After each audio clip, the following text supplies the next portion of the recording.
शासनाच्या प्रधानमंत्री आवास योजनेचं स्वप्न खरंच सर्वांसाठी घर घडतंय का, की लोकांना अर्धवट भिंतींमध्ये अडकवून ठेवतंय?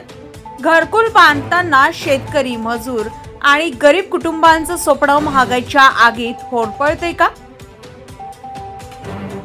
रेती, सिमेंट, लोखंड यांच्या दरानं आकाश गाठलंय, पण शासनाचं अनुदान अजूनही जमिनीवरच आहे.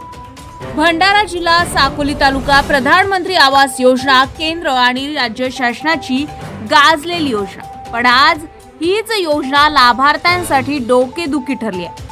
महागाईच्या झळा एवढ्या तीव्र झाल्या आहेत की घर बांधणं म्हणजे आता अक्षरशः डोंगर चढणं झालंय. सिमेंटचे भाव दिवसेंदिवस वाढतायत, लोखंडाच्या सळ्या दुप्पट दरात मिळतायत, तर रेती आणि मुरुम मिळवण्यासाठी लाभार्थ्यांना शासन कार्यालयापासून रेती घाटापर्यंत चक्रा माराव्या लागत आहे. शासनाकडून मिळणारी 5 ब्रास रेती अद्यापही अनेकांना मिळालेली नाही. घरकुल मंजूर झाला पण रेती नाही, हप्ता नाही, मग घर कसं उभं राहायचं असा प्रश्न प्रत्येक लाभार्थ्यांच्या ओठावर आहे. शासनाच्या फाईलमध्ये मंजुरी दिली गेली, पण वास्तवात लाभार्थ्यांना रिकाम्या हातानं घर बांधावं लागतंय.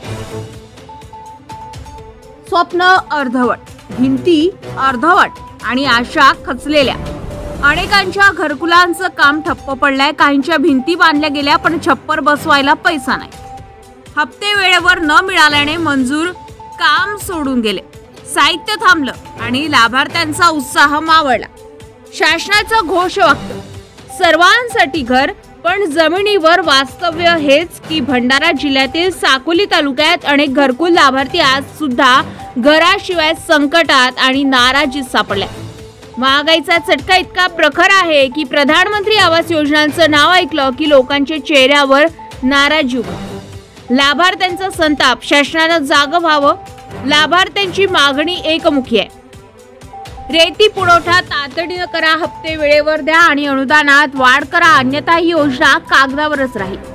आता प्रश्न असा आहे, गरिबांना घर द्यायचं शासनाचं स्वप्न महागाईच्या बोझ्याखाली गाडलं जाणार का?